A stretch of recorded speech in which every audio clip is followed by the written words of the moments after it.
Snow-covered roads and cars, the mess of navigating winter. If you miss it, you better head to Vancouver if things continue. Parts of that province have seen several times more snowfall so far this season compared to Toronto, where, as you can see, there's plenty of green. It's been a long period of very warm, very high temperatures for this time of year, anywhere from 5 to 15 degrees Celsius above where they should be for this time of year. Environment Canada meteorologist Stephen Flisfetter says not only has it been warmer in the GTA, it's been a bit drier. In November and December, there were just 27 centimeters of snow. 2 years ago, it was double that. But we're only just below the 85-year average of 35 centimeters. If you are a lover of outdoor sports, unfortunately, it's not your year. Especially if you like skiing. Check out the view at Earl Bales Ski Centre in Toronto. It's mostly bare. It's tentatively set to open in mid-January, but it's unclear if that will happen. So up here in Blue Mountain, there's snow on the ground, there's people on the hills, but if you talk to those who run this place, they say it's not where they want to be just yet. So a milder start to winter is not something that a ski operator wants to see.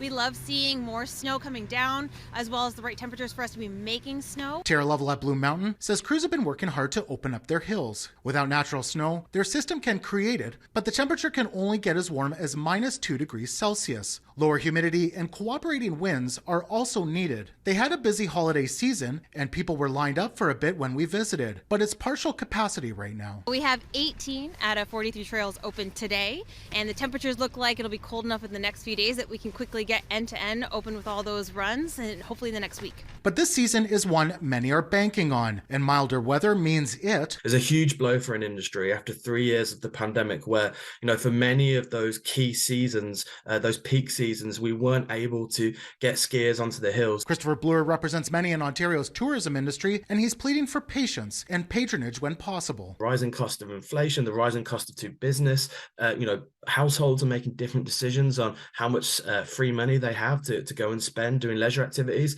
This couldn't come at a worse time for the tourism industry, particularly our ski hills. When it comes to our environment, no snowpack can impact it too. Seeing this is probably not going to be a problem just one time, but if we start to see this over and over again, it can become a problem. Laura Del Giudice at the Toronto and Region Conservation Authority says the groundwater systems where many get drinking water need gradual replenishment as snow melts into spring. It also carries minerals and feeds into vital spaces like wetlands. She says if the water levels aren't sustained for the time that it takes for the eggs and larval stages of amphibians to mature to adults, and if that happens, then they may not survive. And that can be a problem. Back in Blue Mountain, Lovell says all ski hill operators will work for as long as they can for those who want to hit the slopes, and they hope for better weather. From here on out, if we can be making snow that's going to help us get as far into the spring as possible, we're all committed to doing that. Nick Westoll, City News.